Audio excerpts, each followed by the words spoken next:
ഒരാളും പറയാത്തൊരു വാക്ക് നമ്മെ സൃഷ്ടിച്ച റബ്ബ് നമ്മോട് തന്നെ പറയുന്നു, വലഖദ് കറംനാ ബനി ആദം, ആദമിന്റെ മക്കളെ നിങ്ങളെ ഞാൻ ആദരിച്ചിരിക്കുന്നു. ആ ആദരവ് നിങ്ങൾക്ക് ഞാൻ നൽകുന്നത് കൊണ്ടാണ് ഈ ലോകത്തുള്ള പല അനുഗ്രഹങ്ങൾക്കും നിങ്ങൾക്ക് ഞാൻ തെരഞ്ഞെടുത്ത് നൽകിയത്. ഈ ലോകത്തുള്ള നിരവധി അനുഗ്രഹങ്ങൾ നിങ്ങൾക്ക് ഞാൻ നൽകിയത്. ഒന്ന് ചിന്തിച്ചു നോക്കൂ മനുഷ്യരെ, മൃഗങ്ങൾക്കില്ലാത്ത എത്രയെത്ര നന്മകൾ അള്ളാഹു മനുഷ്യന് നൽകിയിട്ടുണ്ട്. ഇന്നും കാക്കകൾ താമസിക്കുന്നത് ചുള്ളിക്കമ്പ് കൊണ്ട് ഒടുക്കപ്പെട്ട കൂട്ടിലാണെങ്കിൽ ഒരു കാലത്ത് ഓലമേഞ്ഞ കുടിലുകളിൽ താമസിച്ചിരുന്ന മനുഷ്യൻ 3000-4000 സ്ക്വയർ ഫീറ്റിന്റെ കൊട്ടാരത്തിൽ താമസിക്കുന്നുണ്ടെങ്കിൽ ഇന്നും തന്റെ ജീവിതത്തിൽ കിടന്നുറങ്ങുന്ന സ്ഥലത്ത് തന്നെ മലമൂത്ര വിസർജനം നടത്തി ആലകളിലും തൊഴുത്തുകളിലും ജീവിക്കുന്ന മൃഗങ്ങളെക്കാൾ ഈ കാണുന്ന പവറിലും ഈ കാണുന്ന ഭംഗിയിലും ഈ കാണുന്ന സൗകര്യത്തിലും നാഥൻ നിങ്ങളെ തെരഞ്ഞെടുത്തിട്ടുണ്ടെങ്കിൽ വല്ലാഹി സുമ്മ ലതുസ്അലുന്ന യൗമഇദിൻ അനിൻ നഈം, നൽകപ്പെട്ട ഓരോ അനുഗ്രഹങ്ങളെ കുറിച്ചും അല്ലാഹു ചോദിക്കും. നമ്മളെ ആയുസ്, മക്കൾ, കുടുംബം, സൗകര്യം, ജീവിതത്തിന്റെ ഓരോ അവസ്ഥകളെ കുറിച്ചും അല്ലേ. പലപ്പോഴും നമ്മൾ കേൾക്കുന്ന ഒരു ചരിത്രമുണ്ട്. മദീന പള്ളിയോട് ചേർന്ന് നിൽക്കുന്ന കുടിലിൽ തന്റെ ഈത്തപ്പന ഓലയിൽ ആയിഷ ബീവിന്റെ അടുത്ത് റസൂലുള്ളാഹി സ്വല്ലല്ലാഹു അലൈഹി വസല്ലം അങ്ങനെ തിരിഞ്ഞും മറഞ്ഞും കിടക്കുക. രാത്രി ഉറക്കുന്ന സമയത്ത് പോലും റസൂലുള്ളാഹിക്ക് എന്തോ സങ്കടമുണ്ട് എന്നറിഞ്ഞ ആയിഷ ബീവി ചോദിക്കുന്നുണ്ട്, നബിയെ എന്താ നിങ്ങൾക്ക് ഉറക്കം കിട്ടാത്തത്? അല്ലാഹുവിന്റെ റസൂല് കണ്ണുനീരോടെ പറഞ്ഞു, ആയിഷ 3 ദിവസത്തിലധികമായി പച്ചവെള്ളം മാത്രമല്ലേ നമ്മളെ ഭക്ഷണം? 3 ദിവസത്തിലധികമായി ആയിഷ പച്ചവെള്ളമല്ലേ നമ്മളെ ഭക്ഷണം? ഉറക്കം വരുന്നില്ല ആയിഷ. അവസാനം ആരെങ്കിലും എന്തെങ്കിലും നൽകും എന്ന പ്രതീക്ഷയോടുകൂടി വീട്ടിന്റെ പുറത്തിറങ്ങി. ആ ഇരുട്ടത്തിങ്ങനെ നടന്നു പോകുമ്പോ ആരോ എതിരെ റസൂലുള്ളാന്റെ നേരെ വരുന്നു. അല്പ വെളിച്ചത്തിൽ തിരുദൂതൻ ചോദിച്ചു, മൻ അൻത, നീ ആരാ? അദ്ദേഹം അല്പം വെളിച്ചത്തിലേക്ക് മാറി നിന്ന് പറഞ്ഞു, അന സിദ്ദീഖുൽ അക്ബർ, നബിയെ ഞാൻ അബൂബക്കർ സിദ്ദീഖ. ഒരു കാലത്ത് ചോദിച്ച പണം കൊടുത്ത് ബിലാൽ റളിയല്ലാഹു അൻഹുവിനെയും ഖബ്ബാബിനെയും ശത്രുവിന്റെ അടിയിൽ ചെന്ന് മോചിപ്പിച്ചു കൊണ്ടുവന്ന അബൂബക്കർ സിദ്ദീഖ്. തിരുദൂതനിൽ വിശ്വസിച്ച് കൂടെ പോന്നിരുന്ന സഹാബത്തിനെ ശത്രുക്കൾ പട്ടിണി കിട്ടപ്പോ തന്റെ മുഴുവൻ സ്വത്തുക്കളും സമ്പത്തുകളും എടുത്ത് സഹാബത്തിന് ഭക്ഷണം കൊടുത്ത സിദ്ദീഖുൽ അക്ബർ ആ നട്ടപ്പാതിര നേരെ തെറങ്ങി നടക്കുന്നത് കണ്ടപ്പോ റസൂലുള്ള ചോദിച്ചു, എന്താ അബൂബക്കറെ ഈ സമയം? സിദ്ദീഖുൽ അക്ബർ കണ്ണുനീരോടെ പറഞ്ഞു, നബിയെ പട്ടിണി കൊണ്ട് ഉറക്കാൻ വരുന്നില്ല നബിയെ. അവസാനം 2 പേരും മുൻപോട്ട് നടക്കുമ്പം വീണ്ടും ആരോ ഇരുട്ടത്ത് ചോദിച്ചു, ആരാ? വെളിച്ചത്തിലേക്ക് മാറി നിന്ന് പറഞ്ഞു, അന ഉമർ, ഞാൻ ഉമറാ നബിയെ. ഒരു കാലത്ത് മക്കയിലെ മണൽത്തരികൾ പോലും വിറപ്പിച്ചിരുന്ന ഉമർ ഇബ്നുൽ ഖത്താബ് 100 ചുവന്നൊട്ടകങ്ങൾക്ക് വേണ്ടി അള്ളാഹുവിന്റെ ഹബീബിന്റെ കഴുത്തറുക്കുമെന്ന് ഗർജിച്ചോടി വന്ന ഉമർ ഇബ്നുൽ ഖത്താബ് ഉമറങ്ങാനും ഒരു വഴിയിലേക്ക് ഇറങ്ങിയാൽ പിശാച് പോലും ആ വഴിയിൽ വരാൻ പേടിക്കുമെന്ന് അള്ളാഹുവിന്റെ റസൂലുള്ള വാഗ്ദാനം കൊടുത്ത ഉമർ ഇബ്നുൽ ഖത്താബ് യൂഫ്രട്ടീസ് നദിയുടെ തീരത്ത് ഒരൊട്ടക കുഞ്ഞങ്ങാനും വെള്ളം കിട്ടാതെ കരഞ്ഞാൽ ഞാൻ എന്റെ റബ്ബിനോട് എന്ത് ചോദിക്കുമെന്ന് കണ്ണുനീരോടെ കരഞ്ഞ ഉമർ ഇബ്നുൽ ഖത്താബ് റസൂലുള്ളാന്റെ മുൻപിലേക്ക് വന്നു നിന്ന് ചോദിച്ചു, നബിയെ ഒരു കാരക്ക തരാനുണ്ടാവുമോ? പട്ടിണി കൊണ്ട് ഉറക്കം വരുന്നില്ല. 3 പേരും അല്പ ഭക്ഷണത്തിന് വേണ്ടി നടന്നു നീങ്ങുമ്പോ ഒരു ചെറിയ വിളക്ക് കത്തുന്ന കുടിലിന്റെ മുൻപിലെത്തി. 3 തവണ അള്ളാഹുവിന്റെ തിരുദൂതൻ സലാം പറഞ്ഞു. ആരും സലാം അടക്കുന്നില്ല. തിരിഞ്ഞു നടക്കുമ്പം വീട്ടിന്റെ അകത്തു നിന്നും വൃദ്ധനായ ഒരാൾ വന്നു പറഞ്ഞു, നബിയെ ആളുണ്ട് വീട്ടിൽ, ആളുണ്ട് നബിയെ വീട്ടിൽ. റസൂലുള്ള ചോദിച്ചു, എന്തേ നീ സലാം അടക്കാത്ത? അദ്ദേഹം കണ്ണുനീരോടെ പറഞ്ഞു, എനിക്ക് ഉറപ്പാ റസൂലേ, നിങ്ങൾ ഭക്ഷണത്തിന് വന്നതാണെന്ന് എനിക്കറിയാം. ഈ വീട്ടിൽ ഭക്ഷണമില്ല നബിയെ. കറന്നെടുക്കാൻ പാകമായ ഒരു ആടിന്റെ പാല് കൊണ്ട് മാത്രം ജീവിക്കുന്നവരാ ഞങ്ങൾ. അള്ളാഹുവിന്റെ തിരുദൂതൻ ഒന്നും ശബ്ദിക്കാതെ തിരിഞ്ഞു നടക്കാൻ ഒരുങ്ങുമ്പോ ആ വീട്ടിലുള്ള വീട്ടുകാരി ഒരു കാരക്കയെടുത്ത് ആ മനുഷ്യന്റെ കയ്യിൽ കൊടുത്തിട്ട് പറഞ്ഞു, ഇത് നിങ്ങൾ റസൂലുള്ളാഹ്ക്ക് കൊടുക്കുക, ഈ വീട്ടിൽ ആകെയുള്ളതാണിത്. ആ കാരക്ക അള്ളാഹുവിന്റെ ഹബീബിന് ആ സ്വഹാബത്ത് കൊടുത്തപ്പോ 4-5 കഷണങ്ങളാക്കി ആ കാരക്ക ചീന്തി തന്റെ കൂടെ വന്ന സഹാബാക്കൾക്ക് കൊടുത്ത് ഒരു കഷണം മകൾ ഫാത്തിമാക്കും, ഒരു കഷണം ആയിഷ ബീവിക്കും ഭൃത്യൻ അബ്ദുള്ളാന്റെ കയ്യിൽ കൊടുത്ത് ബാക്കിയുള്ളൊരു നേർത്ത ചെറിയ കഷണം ആകാശത്തേക്ക് നോക്കി അള്ളാഹുവിന്റെ റസൂല് കരയുന്നത് കണ്ടപ്പം സഹാബത്ത് ചോദിച്ചു, എന്തിനാ നബിയെ സങ്കടം? ആ ആകാശത്തേക്ക് ചൂണ്ടിപ്പിടിച്ച കാരക്കയുടെ ചീടിലേക്ക് നോക്കി അള്ളാഹുവിന്റെ റസൂല് പറഞ്ഞൊരു വാക്കുണ്ട്, വല്ലാഹി അള്ളാഹുവാണേ സത്യം, ഈ കാരക്കയുടെ ചീളിനെ കുറിച്ച് പോലും അള്ളാഹു ചോദിക്കും. പ്രിയപ്പെട്ട മാതാക്കളെ, പിതാക്കളെ, ഈ ലോകത്ത് നിങ്ങൾക്ക് നൽകപ്പെട്ട അനുഗ്രഹങ്ങളുടെ കണക്കെടുക്കുക. നിങ്ങളുടെ ശൈശവത്തിൽ, നിങ്ങളുടെ കൗമാരത്തിൽ, നിങ്ങളുടെ യൗവനത്തിൽ, നിങ്ങളുടെ കുടുംബ ജീവിതത്തിൽ നിങ്ങൾ കഴിച്ച ഭക്ഷണം, നിങ്ങൾ ധരിച്ച വസ്ത്രം, നിങ്ങൾ താമസിക്കുന്ന വീട്, നിങ്ങൾ സഞ്ചരിക്കുന്ന വാഹനം, എന്തിന് 9 മാസം നൊന്ത് പെറ്റു എന്ന് അവകാശപ്പെടുന്ന നിങ്ങളുടെ മക്കള്, ആ മക്കൾക്ക് വേണ്ടി ജീവിച്ച സെക്കൻഡുകള്, വല്ലാഹി സുമ്മ ലതുസ്അലുന്ന യൗമഇദിൻ അനിൻ നഈം. ഓരോ കാര്യങ്ങളെ കുറിച്ചും നാളെ റബ്ബിന്റെ മുൻപിൽ ചോദ്യങ്ങളുണ്ട്. നൽകപ്പെട്ട ഓരോ അനുഗ്രഹങ്ങളെ കുറിച്ചും അള്ളാഹുവിന്റെ മുൻപിൽ നമ്മൾ മറുപടി പറയേണ്ടതുണ്ട്. എത്രത്തോളം എന്ന് ചോദിച്ചാൽ, കണ്ട കാഴ്ചകൾ, കേട്ട കഥകൾ, ഇതൊക്കെ റബ്ബിന്റെ അടുത്ത് ചോദ്യം ചെയ്യപ്പെടും. ഈ ഇരിക്കുന്ന 1-2 മണിക്കൂറുകൾ കേവലം ഇസ്ലാഹിയ സ്കൂളിന്റെ ഒരു പാരന്റ്സ് മീറ്റിൽ രക്ഷിതാക്കളെ നിർബന്ധത്തിന് വഴങ്ങി വന്നു എന്നത് മാത്രമാണെങ്കിൽ ഈ മണിക്കൂറുകൾ പോലും നിങ്ങൾക്ക് ചോദ്യം ചെയ്യപ്പെടും. ഇന്ന സമഅ വൽ ബസറ വൽ ഫുആദ കുല്ലു ഉലൈക കാന അൻഹു മസ്ഊല. ഇന്ന സമഅ, നീ എന്തൊക്കെ കണ്ടു? അല്ലാഹുവിന്റെ ദുനിയാവിൽ പ്രകൃതിയെ നീ കണ്ടോ? റബ്ബിന്റെ സൃഷ്ടിജാലങ്ങളെ പറ്റി നീ ചിന്തിച്ചോ? നിസ്സാരമായിരുന്ന ഒരു മുച്ചിങ്ങത്തണ്ടിൽ നിന്ന് ഒരു വലിയ തെങ്ങിന്റെ ഫലവൃക്ഷമാക്കി, ആ തെങ്ങിൽ 100 കണക്കിന് തേങ്ങകൾ ഉണ്ടാക്കി, അല്ലെങ്കിൽ സന്തോഷത്തോടുകൂടി അള്ളാഹുവിന്റെ പ്രകൃതിയിലെ ഓരോ കാര്യങ്ങളെ കുറിച്ചാണോ നീ കണ്ടത്? അല്ലെങ്കിൽ തോണ്ടിത്തീരുന്ന മൊബൈലിന്റെ ഇൻസ്റ്റഗ്രാം 30 സെക്കൻഡ് റീലുകളാണോ നീ കൂടുതൽ കണ്ടത്? അള്ളാഹുവിന്റെ വിശുദ്ധ ഖുർആനിന്റെ ആയത്തുകളിൽ 6000-ൽ പരം ആയത്തുകളെ പറ്റിയാണോ നീ കണ്ടത്, കേട്ടത്? അല്ലെങ്കിൽ ആധുനിക കാലഘട്ടത്തിൽ മക്കളെ പോലും ലഹരി പിടിപ്പിക്കുന്ന അർത്ഥമില്ലാത്ത തോന്നിവാസ പാട്ടുകളാണോ നീ കൂടുതൽ കേട്ടത്? വൽഫുആദ, നീ ചിന്തിച്ചു കൂട്ടിയത് ദുനിയാവിലെ സുഖ സൗകര്യങ്ങളെ കുറിച്ചാണോ? നിന്റെ സമ്പത്ത്, നിന്റെ വീട്, നിന്റെ കൊട്ടാരം, നിന്റെ വാഹനം, നിന്റെ മക്കള്, നിന്റെ സൗകര്യം എന്ന ആർത്തി പിടിച്ച ദുനിയാവിന്റെ ചിന്തയാണോ നീ കൂടുതൽ ചിന്തിച്ചത്? അല്ലെങ്കിൽ ലോകത്തെത്രയേറെ സമ്പാദിച്ചാലും ലോകം അടക്കി വാണിരുന്ന അലക്സാണ്ടർ ചക്രവർത്തി പോലും തന്റെ 34-ാമത്തെ വയസ്സിൽ വെറും കൈയോടെ അദ്ദേഹത്തിന്റെ മയ്യത്തിന്റെ കൈകാലുകൾ പുറത്തേക്ക് തൂക്കിയിട്ടു അന്നത്തെ ജനത. എന്നിട്ട് ആ ജനത ലോകം അടക്കി ഭരിക്കാൻ അലക്സാണ്ടർ ചക്രവർത്തിയുടെ കൂടെ നിന്നിരുന്ന പടയാളികളോട് പറഞ്ഞു, കൊന്നൊടുക്കിയിട്ടും വെട്ടിമാറ്റിയിട്ടും 100 രാജ്യങ്ങൾ കീഴടക്കിയിട്ടും അവസാനം ശവപ്പെട്ടിയിൽ കൊണ്ടുപോകുന്ന അലക്സാണ്ടർ ചക്രവർത്തിയുടെ കൈകളിൽ ഈ ലോകത്തിന്റെ ഒരു തരി മണ്ണ് പോലും ഇല്ലെന്ന് നിങ്ങളെ ബോധ്യപ്പെടുത്താനാ ആ കൈകൾ ശവപ്പെട്ടിയുടെ പുറത്തേക്ക് തൂക്കിയിട്ടതെന്ന് ലോകത്തെ ബോധ്യപ്പെടുത്തിയിട്ടുണ്ടെങ്കിൽ 3 വെള്ളപ്പുടവയിലും 5 വെള്ളപ്പുടവയിലുമല്ലാതെ ഈ ലോകത്തുനിന്ന് തിരിച്ചു പോകുന്ന ഒരു യാത്രയെ പറ്റി ചിന്തിച്ചു നോക്കിയിട്ടുണ്ടോ മനുഷ്യരെ? 6 അടി മണ്ണിലേക്ക് ചേർന്ന് കിടക്കുന്ന യാത്രയെ കുറിച്ച് ഈ ലോകത്ത് നമ്മൾ എന്ത് ചിന്തിച്ചു, എന്ത് കണ്ടു, എന്ത് കേട്ടു എന്നതിനെ കുറിച്ചൊക്കെ അള്ളാഹു നാളെ ചോദ്യം ചെയ്യപ്പെടും. ആ അനുഗ്രഹങ്ങളിൽ അള്ളാഹു മനുഷ്യന് കൊടുക്കുന്ന ഏറ്റവും വലിയ അനുഗ്രഹമാണ് കുടുംബം. ആ കുടുംബത്തിന്റെ വിലയറിയണമെങ്കിൽ ഓരോ ബന്ധങ്ങളും നമ്മളെ ജീവിതത്തിൽ നിന്ന് നഷ്ടപ്പെട്ടു പോകുന്നത് ഒരു വേദനയോടെ നമുക്ക് അറിയാൻ സാധിക്കും. ഈ ലോകത്ത് അള്ളാഹു മനുഷ്യന് നൽകുന്ന ഏത് ബന്ധങ്ങളും പവിത്രമാണ്.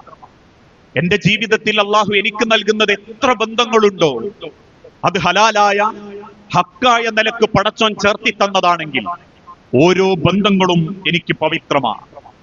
ബന്ധങ്ങളൊക്കെ നമുക്ക് മനസ്സമാധാനം അറിയപ്പെടാന്നറിയോ? അത് നഷ്ടപ്പെടുമ്പോഴാണ്.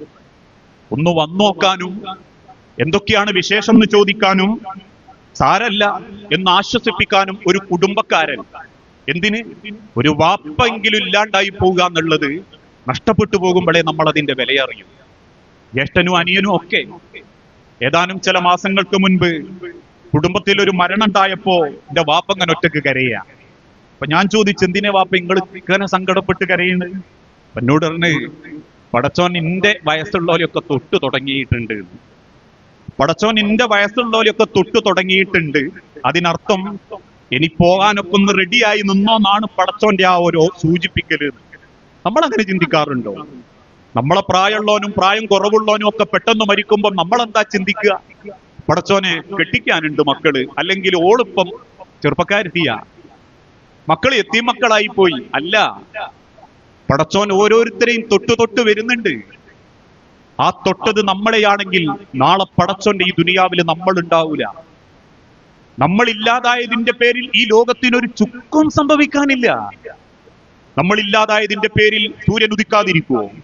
മഴ പെയ്യാതിരിക്കുവോ? ഈ ലോകത്ത് വായില്ലാണ്ടിരിക്കുവോ? കാർബൺ ഡൈ ഓക്സൈഡും ഓക്സിജനും ഈ ലോകത്ത് വിതരണം ചെയ്യപ്പെടാതിരിക്കുവോ? ഇല്ല. നമ്മക്കത് നഷ്ടപ്പെട്ടു എന്നല്ലാതെ നമ്മൾ കൊണ്ടടന്നത് പോലും മറ്റുള്ള ആളുകൾ ഏറ്റെടുക്കാൻ വെപ്രാളപ്പെടുന്നതാണ് നമ്മളെ മരണം. നിങ്ങൾ ചോദിക്കൂ, ഇസ്ലാഹിയ പള്ളി ഈ സ്ഥാപനത്തിന്റെ മുൻഭാഗത്തുള്ള 1.5 ഏക്കർ പറമ്പാരുത ജീവിച്ചിരിക്കുന്ന കാലത്ത് ആൾക്കാർ പറയും അത് ഉമ്മറാജിന്റെ അല്ലെങ്കിൽ വേറെ ഏതെങ്കിലും ആചാര്യതാന്ന് പറയും. മറ്റാരെങ്കിലും ഒക്കെ പറയും അഹമ്മദാജിന്റെതാ. അഹമ്മദാജിക്ക് അത് എത്ര വരെ പറയാനേ അവകാശമുള്ളൂ? ശ്വാസം നിലക്കുന്നത് വരെ. നിലച്ചു കഴിഞ്ഞാൽ 6 അടി മണ്ണ് കൊണ്ടുവച്ച് വരുന്ന മക്കൾ ആദ്യം ചിന്തിക്കുക ഒന്ന് വ്യവസ്ഥപ്പെടുത്തണമെന്ന. പിന്നെ ബേജാറാ, വാപ്പ മരിച്ച ബേജാറല്ല. എല്ലാ മക്കളും അത്തരക്കാരെന്ന് ഞാൻ പറയണില്ലട്ടോ. പിന്നെ എങ്ങനെയുണ്ട് വാപ്പാന്റെ മുതലൊന്ന്? കാരണം ഹൈവേന്റെ സൈഡിലേക്കുള്ളത് കിട്ടണം, എന്നാലേ ഗുണമുള്ളൂ. ബേക്ക് കിട്ടിയിട്ട് കാര്യമല്ല. പിന്നെ ഓരോരുത്തരും കക്ഷിയാകും. മൂത്തോനും ഇളയോനും കമ്പനിയാകും, രണ്ടാമത്തോളും മൂത്ത അളിയനും തമ്മിൽ കമ്പനിയാകും. ഇതിനാ ഇതൊക്കെ ഒന്ന് അങ്ങോട്ടും ഇങ്ങോട്ടും ആക്കണം. മനുഷ്യരെ മരിക്കുന്നത് വരെ ദുനിയാവിൽ നമുക്ക് വിലയുള്ളൂ. മരിക്കുന്നത് വരെ ദുനിയാവ് നമ്മൾതാന്ന് പറയാനും അവകാശമുള്ളൂ. നമ്മൾതെന്താ ദുനിയാവിൽ അനന്തര സ്വത്ത്? ഒരിക്കൽ മദീന മിമ്പറിൽ വെച്ച് തന്റെ മുൻപിലിരിക്കുന്ന സഹാബാക്കളോട് അള്ളാഹുവിന്റെ ഹബീബായ നബി തങ്ങൾ ചോദിച്ചു, നിങ്ങൾക്ക് നിങ്ങളെ സ്വത്താണോ ഇഷ്ടം, നിങ്ങളെ അനന്തര സ്വത്താണോ ഇഷ്ടം? ഞാൻ നിങ്ങളോടും ചോദിക്കുക, നിങ്ങൾക്ക് നിങ്ങളെ സ്വത്താണോ ഇഷ്ടം, നിങ്ങളെ അനന്തര സ്വത്താണോ ഇഷ്ടം? എല്ലാവരും ഇപ്പൊ മനസ്സുകൊണ്ട് ആലോചിക്കും, പടച്ചോനെ അനന്തര സ്വത്ത് എന്ന് പറഞ്ഞാ ഇവിടെ ദുനിയാവിൽ ബാക്കിട്ടേച്ച് പോകേണ്ടതാ മക്കൾക്കൊക്കെ. എന്റെ സ്വത്ത് എന്ന് പറഞ്ഞാ എന്റെതല്ലേ, അതല്ലേ എനിക്ക് ഏറ്റവും ഇഷ്ടപ്പെടേണ്ടത്. പക്ഷെ നമ്മൾക്ക് കിട്ടുന്ന അനന്തര സ്വത്ത് എന്താണെന്നറിയോ? നമ്മുടെ അനന്തര സ്വത്താ ഇഷ്ടപ്പെടേണ്ടേ. എന്താ നമ്മൾ അനന്തര സ്വത്ത്? ഇക്കഴിഞ്ഞ ദിവസം നാട്ടിലൊരുത്തം പെട്ടെന്ന് മരണപ്പെട്ടു. ആ മരിച്ച വ്യക്തിയെ കുറിച്ച് കേട്ടപ്പോ തന്നെ നാട്ടിൽ പലരും പറഞ്ഞു, ഓന്റെ പടച്ചോനെ ഓന്റെ കബറിങ്ങി നന്നാക്കി കൊടുക്കണട്ടോന്ന്. ആ കുടുംബമായിട്ട് ഒരു ബന്ധവുമില്ല, ആ വ്യക്തിയായിട്ട് യാതൊരു ബന്ധവുമില്ലാത്ത ആൾക്കാർ പോലും പറയാ, പടച്ചോനെ ഓന്റെ കബറിങ്ങി നന്നാക്കി കൊടുക്കണട്ടോ. അതിന്റെ ഇങ്ങളെ അനന്തര സ്വത്താ. അതാ അനന്തര സ്വത്ത്, അല്ലാണ്ട് മുതലല്ല. ഈ ദുനിയാവിൽ ജീവിച്ച കാലം കൊണ്ട് നമ്മളെ സ്വഭാവം കൊണ്ടും കുടുംബ ബന്ധം കൊണ്ടും ചേർന്ന് നിന്നത് കൊണ്ടും നാളെ നമ്മൾ മരിച്ചു പോകുമ്പോ നമ്മളെ അറിയുന്ന ഒരാള് നെഞ്ചു തുറന്ന് പടച്ചോനോട് പറയാ, പടച്ചോനെ അയാളെ കബറിങ്ങി നന്നാക്കി കൊടുക്കണേ റബ്ബേ എന്ന് പറയുന്നുണ്ടെങ്കിൽ അത് നിങ്ങൾക്ക് കിട്ടുന്ന അനന്തര സ്വത്താ. അത് സമ്പാദിക്കണം. ജീവിച്ചിരിക്കുന്ന കാലത്ത് അതിനെ ഗുണുള്ളൂ. മരിച്ചാലും ആളുകളുടെ നാവുകളിൽ നമ്മൾ ഓർമ്മയിൽ ഉണ്ടാവണം, പ്രാർത്ഥനയിൽ ഉണ്ടാവണം. പക്ഷെ ഇന്ന് ആളുകൾക്ക് ബന്ധങ്ങൾ വേണ്ട. നമുക്ക് ഓരോന്നും നഷ്ടപ്പെടുമ്പോഴാ നമ്മൾ അതിന്റെ വിലയറിയാ. എന്റെ ഒരു അനുഭവം കഴിഞ്ഞ ദിവസം പറഞ്ഞിട്ടുണ്ട്. ഞാൻ ഏകദേശം ഒരു 10-12 ദിവസം നല്ലോണം പനിച്ചു കിടന്നതാ. എന്റെ വാപ്പയും ഇപ്പൊ ഉമ്രക്ക് പോയതാ. അനിയന്റെ അടുത്ത് അവിടെ നിൽക്കുക 1 മാസത്തിലധികമായിട്ട്. വേറുള്ളൊരു അനിയൻ വീടെടുത്ത് താമസം മാറിയിട്ടുണ്ട്. ഒരു പെങ്ങളെ കെട്ടിച്ചു വിട്ടിട്ടുമുണ്ട്. ഞങ്ങൾ 4 പേരാ. വാപ്പയമ്മയും ഉമ്രക്ക് ചെന്നു. ആ സമയത്ത് തന്നെയാണ് ഞാൻ പനിച്ചെടുക്കുന്നത്. ഞാൻ എന്റെ അനുഭവമാട്ടോ പറയുന്നത്. എന്റെ പ്രസംഗത്തിലൊക്കെ പറയുന്നത് ഞാൻ എന്റെ അനുഭവങ്ങളാണ്. അങ്ങനെ കിടക്കുന്ന സമയത്ത് ശരീരം അനങ്ങാൻ പറ്റാതെ വേദന, ശരീരത്തിന്റെ പല ഭാഗത്തും ജോയിന്റുകളിലും വേദന. ഒന്ന് എഴുന്നേറ്റിരിക്കുമ്പോഴേക്കും തല കറങ്ങി ഞാൻ ഇങ്ങനെ വീഴുക. അപ്പൊ എനിക്ക് അതിനേക്കാളേറെ വിഷമായത് ആരും ഇല്ലൊന്ന് വന്നു നോക്കാൻ. വാപ്പയമ്മ ഉള്ളപ്പോഴൊക്കെ എല്ലാരും ഒന്ന് കേറി വരൂ, കുടുംബക്കാരൊക്കെ. വാപ്പയമ്മയും പോയാലൊന്നും ആരും നമ്മളെ ആ വഴിക്കൊന്നും വരുന്നില്ല എന്നുള്ളത് അന്ന് എനിക്ക് ബോധ്യപ്പെട്ടു. പലപ്പോഴും അങ്ങനെ ഉണ്ടാകുമ്പോ ഒന്ന് കയറി വന്ന് പോണടോ, ഒന്ന് കാണിക്കണോ, ഞാൻ ഓട്ടോ വിളിക്കണോ എന്ന് ചോദിക്കുന്ന വാപ്പാന്റെ ചോദ്യമല്ല. ഒരു ശീല നനശ നെറ്റിയിലിട്ടരാനുള്ള ഉമ്മല്ല. അല്ലെങ്കിൽ അൻസാർക്ക് എന്താക്കണം, ഞാൻ ലീവ് എടുക്കണോ, ഒന്ന് പോണോ എന്ന് ചോദിക്കാൻ അനിയനില്ല. ആകളുള്ള പെങ്ങള് 4ാമത്തെ ദിവസം വന്ന് വൈകുന്നേരം നമ്മളെ കോള് പറഞ്ഞു, എനിക്കിന്ന് തിരിച്ചല്ലണമെന്ന് അടുത്ത അമ്മ പറഞ്ഞിട്ടുണ്ട്, എനിക്ക് പോണടോ, ഞാൻ പോവുകയാണ് കേട്ടോ. അടുത്തിരിക്കുന്ന ഭാര്യനെയും 4 മക്കളെയും നോക്കിയിട്ട് അന്ന് ഞാൻ കരഞ്ഞിട്ടുണ്ട്. ആരും ഇല്ലാണ്ടായ നമ്മൾ വലിയമാരൊന്നും അല്ല. ആരെങ്കിലൊക്കെ കൂടുള്ളത് കൊണ്ടാ നമുക്ക് ധൈര്യം. അതില്ലാതാകുമ്പോഴാണ് നമ്മൾ അതിന്റെ വിലയറിയ. ഓരോരുത്തരും വാപ്പ കഴിഞ്ഞാ പിന്നെ പ്രതീക്ഷ രക്തബന്ധങ്ങളാ. പക്ഷെ വാപ്പ കഴിഞ്ഞാ പിന്നെ ഏട്ടനും അനിയനും തമ്മിൽ പിണക്ക, വാപ്പാന്റെ മുതലിന്റെ പേരില്. അല്ലെങ്കിൽ ഭാര്യമാരൊക്കണില്ല. ഇങ്ങനെ പലരും പലതും നശിച്ചുകൊണ്ടിരിക്കുമ്പോ അള്ളാഹു പറയുന്നൊരു വാക്കുണ്ട്, യാ അയ്യുഹന്നാസ് ഇന്നാ ഖലഖനാകും മിൻ ദക്കരിൻ വ ഉൻസ വജഅൽനാകും ശുഊബൻ വഖബായില ലിതആറഫു ഇന്ന അക്രമകും ഇൻദല്ലാഹി അത്ഖാകും. നിങ്ങളെ അള്ളാഹു വ്യത്യസ്ത ഗോത്രത്തിലും കുടുംബത്തിലും ജനിപ്പിക്കാനുള്ള കാരണം എന്താണെന്നറിയോ? നിങ്ങളിൽ ചിലർ ആ ഗോത്രത്തിന്റെയും പണത്തിന്റെയും പവറും പത്രാസും കാണിച്ച് ജീവിക്കാൻ വേണ്ടിയിട്ടല്ല. മരുമക്കൾക്കിടയിലുള്ള സാമ്പത്തിക അളവുകോല് നോക്കി പരസ്പരം ഓള് പൈസയുള്ള വാപ്പാന്റെ മോളും ഇവള് കൈക്കോട്ടൊരുത്താരന്റെ മോനും എന്ന് പറഞ്ഞ് വിലയിരുത്താൻ വേണ്ടിയിട്ടല്ല. എത്രയേറെ പണമുണ്ടായിട്ടും സംസ്കാരമില്ലാത്ത കുടുംബമുണ്ട്, പണമുണ്ടായിട്ടും സംസ്കാരമുള്ള കുടുംബമുണ്ട്. പണമില്ലാതിരുന്നിട്ടും സംസ്കാരമില്ലാത്തവരുണ്ട്, പണമില്ലാതിരുന്നിട്ടും സംസ്കാരമുള്ളവരുമുണ്ട്. ജനങ്ങളിൽ അള്ളാഹു ഇഷ്ടപ്പെടുന്നവരാരാ? പേരുകെട്ട തറവാട്ടിലെ വാപ്പാന്റെ പൈസക്കാരന്റെ മക്കൾ നല്ല. ഇന്ന അക്രമക്കും ഇൻദല്ലാഹി അത്ഖാക്കും, നിങ്ങളിൽ ഏറ്റവും നല്ലവർ അള്ളാഹു നൽകുന്ന ബന്ധങ്ങളെ അതിന്റെ പവിത്രതയോടെ കൊണ്ടു നടക്കുന്നവരെയാണ്.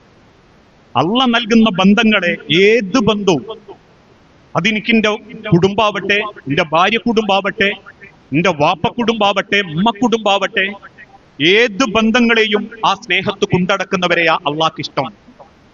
കാരണം പടച്ചോൻ ഏൽപ്പിച്ചു തന്ന ബന്ധാണത്. നമ്മൾ ആരാവണം, എവിടെയാവണം എന്നൊക്കെ. ചില ഭർത്താക്കന്മാരൊക്കെ ഭാര്യമാരോട് പറയുന്നത് കാണാ, എനക്ക് മുൻപ് ഞാൻ പാണ്ടിക്കാട് ഒരുത്തീനെ കണ്ടിരുന്നു, എനിക്ക് അതതിന് മനസ്സിലുള്ളു, പടച്ചോൻ എന്താക്കാനാ? അങ്ങനെ പറയണ്ട. നിങ്ങളെ വാര്യല്ലിൽ ഓളെ എഴുതിച്ചതുകൊണ്ടാ. ഇനി നിങ്ങൾ പാണ്ടിക്കാടല്ല, ദുനിയാവിൽ മൊത്തം 150 എണ്ണത്തിൽ കണ്ടാളും ഓളെ വാര്യല്ലിൽ നിങ്ങളെങ്കിൽ, നിങ്ങളെ വാര്യല്ലിൽ ഓളെ പേരാ പടച്ചോൻ എഴുതിയതെങ്കിൽ അത് അവിടെ തന്നെ എത്തും. ആ ചിന്തയാ ബന്ധം. ഞാൻ എന്റെ ഭാര്യനെ, എന്റെ ഉമ്മാനെ, എന്റെ വാപ്പാനെ, എന്റെ ഏട്ടനെ സ്നേഹിക്കുന്നത് ദുനിയാവിലൊന്നും കിട്ടാനല്ല. നാളെ പടച്ചോന്റെ മുൻപിൽ നിർത്തി അള്ള ചോദ്യം ചെയ്യുമ്പം ഒരു ബന്ധങ്ങളോടും അനീതി കാണിച്ചവരായി പടച്ചോൻ എന്നെ ചിന്തിക്കാതിരിക്കാനാ. മദീന പള്ളിയിൽ വലിയൊരു ചർച്ച നടന്നുകൊണ്ടിരിക്കുന്ന നബി സല്ലല്ലാഹു അലൈഹി വസല്ലമ ആ ചർച്ച ഏൽപ്പിക്കുന്നത് പിൻഭാഗത്തിരിക്കുന്ന അബ്ദുറഹ്മാൻ ബിൻ ഔഫ് റളിയല്ലാഹു അൻഹുവിനെയാണ്. അബ്ദുറഹ്മാൻ ബിൻ ഔഫിനെ റളിയല്ലാഹു അൻഹുവിനെ റസൂലുള്ളാഹി സ്വല്ലല്ലാഹു അലൈഹി വസല്ലം അത് ഏൽപ്പിച്ചു. അപ്പൊ അബ്ദുറഹ്മാന് തന്നെ വലിയൊരു സന്തോഷം. ഇക്കണ്ട ഇത്രയും സഹാബാക്കളുടെ അള്ളാന്റെ ഹബീബ് ഇന്നെയാണല്ലോ അത് ഏൽപ്പിച്ചത് എന്നുള്ള സന്തോഷത്തിൽ അദ്ദേഹം ഒന്ന് എഴുന്നേറ്റ് നിന്ന് ചോദിച്ചു, നബിയെ, നിങ്ങൾക്ക് മനുഷ്യരിൽ ആരോടാ ഏറ്റവും ഇഷ്ടം ഈ ജനങ്ങളിൽ? സഹാബാക്കളൊക്കെ കരുതിയത് അള്ളാഹുവിന്റെ ഹബീബ് അബ്ദുറഹ്മാൻ റളിയല്ലാഹു അൻഹുവിന്റെ പേര് പറയുന്ന. പക്ഷെ റസൂലുള്ള പുഞ്ചിരിയോടെ പറഞ്ഞു, അബ്ദുറഹ്മാനെ, നീ അടക്കം ആര് ഈ കൂട്ടത്തിലുണ്ടെങ്കിലും എനിക്ക് ഏറ്റവും ഇഷ്ടം എന്റെ ആയിഷാനെയാട്ടോ. ചോദ്യം അള്ളാഹുവിന്റെ റസൂല് തെറ്റിദ്ധരിച്ചോന്ന സങ്കടത്താൽ വീണ്ടും അബ്ദുറഹ്മാൻ റളിയല്ലാഹു അൻഹു ചോദിച്ചു, റസൂലെ, ഞാൻ അതല്ല ഉദ്ദേശിച്ച്, ഈ ആണുങ്ങളെ കൂട്ടത്തിൽ നിങ്ങൾക്ക് ആരോടാ ഇഷ്ടം? എല്ലാ സഹാബാക്കളും റസൂലുള്ളാന്റെ മുഖത്തേക്ക് നോക്കി നിൽക്കുമ്പോ വലതുഭാഗത്ത് തലകുനിച്ചിരിക്കുന്ന സിദ്ദീഖുൽ അക്ബർ റളിയല്ലാഹു അൻഹുവിന്റെ പുറത്ത് പതുക്കെ 2 തട്ട് തട്ടിയിട്ട് റസൂലുള്ള പറയും, ആയിഷ കഴിഞ്ഞാൽ എനിക്ക് ഏറ്റവും ഇഷ്ടം എന്റെ ആയിഷാന്റെ വാപ്പ അബൂബക്കറിനെ. നോക്കൂ നിങ്ങൾ, റസൂലുള്ള കൊടുക്കുന്ന ബന്ധങ്ങളെ ഒരു സ്ഥാനം. ഇന്ന് അതേ ഇസ്ലാമിൽ ഏട്ടൻ അനിയനെ കണ്ടൂടാ, അനിയൻ ഏട്ടനെ കണ്ടൂടാ, ഏട്ടന്റെ ഒക്കെ അനിയന്റെ ഓളെ കണ്ടൂടാ, അനിയന്റെ ഒക്കെ ഏട്ടന്റെ ഓളെ കണ്ടൂടാ, ആങ്ങളന്റെ ഒക്കെ നാത്തൂമാരെ കണ്ടൂടാ, നാത്തൂമാർക്ക് ആങ്ങളന്റെ ഓളെ കണ്ണെടുത്താ കണ്ടൂടാ. എല്ലാരും 5 വക്ത് നിസ്കരിക്കുന്നുണ്ട്, പറ്റെങ്കിൽ അടുത്ത് ഉംറക്കും പോകുന്നുണ്ട്, നാട്ടിലെ സർവ്വ ഖുർആൻ ക്ലാസ്സിലും പോകുന്നുണ്ട്. എന്തിനാ മനുഷ്യരെ? ഏത് ബന്ധങ്ങളെയും നിങ്ങൾ ആലോചിച്ചു നോക്കൂ. മനോഹരമായി പരസ്പരം സ്നേഹിച്ച മുൻഗാമികളുടെ ഒരു കാലഘട്ടം നമ്മളെ നാട്ടിലുണ്ടായിരുന്നു. രക്തബന്ധങ്ങളല്ലെങ്കിൽ പോലും സ്നേഹിച്ചവര്, രക്തബന്ധമല്ല എന്നിട്ടും സ്നേഹിച്ചവര് ഐക്യത്തോടെ. എന്റെ നാട്ടിലുള്ള എന്റെ വല്യമ്മാന്റെ ഒരു കഥ പറയാറുണ്ട്. അയൽപക്കത്തുള്ള മറ്റൊരു വല്യമ്മാന്റെ മോൻ, ഒരു ആമിൻ താത്തയും എന്റെ വല്യമ്മ കുഞ്ഞാഴ്ച താത്തയായിരുന്നു എന്നാ. ഇവര് രണ്ടാളായിരുന്നു ഞാറിടാൻ പോവുക. ഇവര് രണ്ടാളായിരുന്നു ഒരുമിച്ച് ഭക്ഷണം കഴിക്കുക. ഒരു ദിവസം വറുതിയുടെയും സങ്കടത്തിന്റെയും ആ കാലത്ത് ആമിൻ താത്ത ഒരു ദിവസം വീട്ടിന്റെ മുറ്റത്ത് വന്ന് കരഞ്ഞൂന്നാ. ഉറക്ക കരയുന്ന ആമിനാനെ ചേർത്ത് നിർത്തിയിട്ട് വല്യമ്മ ചോദിച്ചോലെ, എന്തിനാ ആമിനോ ഇനി നിലവിളിക്കുന്നത്?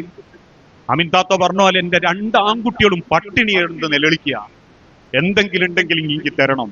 ആ കാലഘട്ടത്തില് ഈ നെല്ല് കൊയ്തെടുത്തതിന് ശേഷം അത് ഇടിച്ചു കൊടുത്ത അതിന്റെ ഒരു ഉമി എന്ന് പറയുന്ന കോലത്തിൽ തവിട് കിട്ടുകയായിരുന്നു. അതിൽ പഞ്ചസാര ഇട്ട് തിന്നലാണോ അല്ലെ? നമുക്കൊന്നും അതറിയൂലട്ടോ. ആ തവിട് ആകെയുള്ള കുറച്ചെടുത്ത് കൊടുക്കുമ്പോ ആമിനെ അതേ ആയിട്ട് ഓടുകയാണ്. അത് മക്കൾക്ക് വെള്ളത്ത് കലക്കി കൊടുത്ത് അല്ലെങ്കിൽ ചൂടാക്കി കൊടുത്ത് മക്കളെ കുടിപ്പിച്ച് ഇതേപോലെ ഒരിക്കല് വല്യമ്മ ചെന്നിട്ടും ആമിൻ ഖാന്റെ മുന്നിന്ന് കരയുമ്പം ആ വീട്ടിലുള്ള കുത്തരി എടുത്തു കൊടുത്ത് സ്വന്തം വാപ്പാക്കും വാപ്പന്റെ ഏട്ടനും അനിയനും ഒക്കെ കൊടുത്ത കഥ ജീവിച്ചിരിക്കുന്ന കാലത്ത് വല്യമ്മ പറഞ്ഞ് കരയുന്നുണ്ട്. ഞാൻ പലപ്പോഴും ചിന്തിച്ചിട്ടുണ്ട്, എന്റെ വല്യമ്മയൊക്കെ ഏറ്റവും കൂടുതൽ കരയുന്നത് ഞാൻ കണ്ടത് ആമിൻ താത്ത മരിക്കുമ്പോഴൊക്കെയാണ്. അതിന്റെ ഇടയ്ക്ക് സ്വന്തം മകനൊരുത്തൻ ആക്സിഡന്റിൽ മരിച്ചതിനേക്കാൾ കൂടുതൽ. കാരണം ആ ഒരു ബന്ധമായിരുന്നു അന്ന്. ഇന്ന് ഞാൻ പറയാറുണ്ട്, തൊട്ടപ്പുറത്തുള്ള സൂക്കേടായി കിടന്ന് നമ്മൾ അറിയുന്നത് ഓനൊരു 4 ദിവസം മഞ്ചേരി ഹോസ്പിറ്റലിൽ കിടന്ന് തിരിച്ച് ഓന്റെ വീട്ടിൽ വരുമ്പോ അയൽപ്പക്കത്തുള്ള കുടുംബക്കാരനെ കാണാൻ ആരോ ഒരാൾ ഓട്ടോറിക്ഷയും വിളിച്ച് നമ്മളെ വീട്ടിന്റെ ഗേറ്റിലൊന്നും നോക്കും ആ സുഖല്ലാണ്ട് കിടന്ന അയമക്കാന്റെ വീട് ഏതായിരുന്നു. നമ്മൾ പറയാം അയമന്റെ വീട് അതാണ്, സുഖല്ലായിനോ, ഞാൻ അറിഞ്ഞില്ല കേട്ടോ. അത്രേ ഉള്ളൂ ബന്ധങ്ങൾ കുടുംബത്തിൽ, സ്വന്തം ചോരകളിൽ. അതുകൊണ്ട് തന്നെ ബന്ധങ്ങളുടെ മഹത്വം തിരിച്ചറിയാതെ ഓരോ കാലഘട്ടത്തിലും അന്നത്തെ കല്യാണങ്ങളും അന്നത്തെ വീട്ടുകൂടലുകളും ഒക്കെ ഞാനൊക്കെ പറയാറുണ്ട്, കാരണവന്മാര് 4 ആള് മുമ്പിൽ ഇരുന്നിട്ട് പറയാനും നിയന്ത്രിക്കാനും അന്നുണ്ടായിരുന്നു എന്നാ. ഞാൻ കാരണവന്മാരെ കുറ്റം പറയല്ലോ. അന്ന് ഓരോരുത്തർക്കും പേടിയായിരുന്നു. കല്യാണത്തിൽ എന്തെങ്കിലും ഒന്നും ഇല്ലാത്തത് കൊണ്ടുവരുമ്പോ അല്ലാ മൂത്താപ്പ മുമ്പിൽ ഇരിക്കുന്നുണ്ട്, അത് വേണ്ട. ഇന്ന് കാരണവന്മാരോട് ആദ്യവും പറയും മിണ്ടാ എന്നാ അങ്ങക്കല്ല, ചോറും കൂടും കിട്ടും, ഇല്ലേ പൊറന്ന് പോയിക്കൊള്ളണം എന്ന് പറയുന്നൊരു ചുറ്റുപാടിലേക്ക് മാറി. മുതിർന്നവരെ ബഹുമാനിക്കാൻ ആർക്കും പറ്റുന്നില്ല. താഴ്ന്നവരോട് കാരുണ്യത്തോടെ പെരുമാറാൻ പറ്റുന്നില്ല. ആക്ഷേപങ്ങളും കുറ്റപ്പെടുത്തലുകളും പ്രശ്നങ്ങളും ഒക്കെ ആകുമ്പോ പണ്ടത്തെ കാലഘട്ടത്തിലെ പൊരകെട്ട് പോലും അല്ലെ, പണ്ടുകാല തോലമേഞ്ഞ പൊരകെട്ട് പോലും ഒരു വീടിന്റെ ആഹ്ലാദമായിരുന്നു. ഒരു ഉമ്മാന്റെ മക്കൾ ഒരുമിച്ച് അകത്തളത്തില് ചാണകം മേഞ്ഞ തറയിൽ കിടന്ന് ആകാശം നോക്കി കിടന്നൊരു കാലമുണ്ട്. ഒരു പൊരകെട്ട് വരാൻ വേണ്ടി പ്രാർത്ഥിച്ചിരുന്ന കാലം. കാരണം ആ പൊരകെട്ടിന്റെ അന്നാണ് നല്ലോണം ഒരു പുട്ടും പൂളക്കറിയും ഒക്കെ ഉണ്ടാവുക. നമ്മളെ നാട്ടിൽ, ഈ നാട്ടിൽ എന്താന്ന് എനിക്കറിയല. അതൊക്കെ സ്വപ്നം കണ്ട് ജീവിച്ചിരുന്ന കാലഘട്ടത്തിൽ നിന്ന് ഇന്ന് എവിടെ എത്തി നമ്മള്? സ്വന്തം ജ്യേഷ്ഠനെ ആഴ്ചയിൽ ഒരിക്കൽ പോലും ഒന്ന് കണ്ടുമിണ്ടാത്തവരുണ്ട്. സ്വന്തം അനിയനോടൊരു നല്ല വർത്താനം പറയാത്തവരുണ്ട്. എന്തിന്? ജനിപ്പിച്ച അമ്മാനെ പോലും മാസത്തിൽ ഒരിക്കൽ പോയി നോക്കാത്തവരുണ്ട്, ചെന്നു നോക്കാത്തവരുണ്ട്. ഒരു ഉമ്മാന്റെ സൂക്കേട്, ഒരു വാപ്പാന്റെ വേദന, അവരുടെ സങ്കടങ്ങള്. സമ്പത്തുകൾ കൂടിയപ്പം മനുഷ്യന്റെ മനസ്സുകൾ അകന്നുകൊണ്ടിരിക്കുമ്പോ അള്ളാഹുവിന്റെ ഹബീബായ പ്രവാചകൻ സല്ലല്ലാഹു അലൈഹി വസല്ലം പറയുന്നുണ്ട്, ലാ യദ്ഖുലുൽ ജന്ന ഖാത്തിഉർ റഹിമ. ബന്ധം മുറിച്ചവരാണോ അള്ളാന്റെ സ്വർഗ്ഗത്ത് കയറൂല. 5 പകരം 50 വക്തങ്ങൾ നിസ്കരിച്ചോ. ഒരു ഉംറക്ക് പകരം നിങ്ങൾ ഒരു 100 തവണ ഉംറ ചെയ്തോ. ഒരു ഹജ്ജിന് പകരം നിങ്ങൾ ഹറം കടന്ന് മരിച്ചോ. ഒരു ഉറുപ്പ്യക്ക് പകരം നിങ്ങൾ 1 കോടി ഉറുപ്പ്യ ദാനം ചെയ്താലും ശരി, ലാ യദ്ഖുലുൽ ജന്ന ഖാത്തിഉർ റഹിമ. അല്ലാഹു വിശ്വസിച്ചേൽപ്പിച്ച ബന്ധങ്ങളോട് നീതിയും ന്യായവും കാണിച്ച് ചേർന്ന് നിന്നിട്ടല്ല എങ്കിൽ ഓരോരുത്തന്റെ നിസ്കാരത്തായം കൊണ്ടും ഓരോറ്റമ്മാന്റെ ഖുർആൻ ഒത്തുകൊണ്ടും പടച്ചോന്റെ മണ്ണ് കിടക്കുമ്പോ ഒരു സമാധാനം കിട്ടൂല.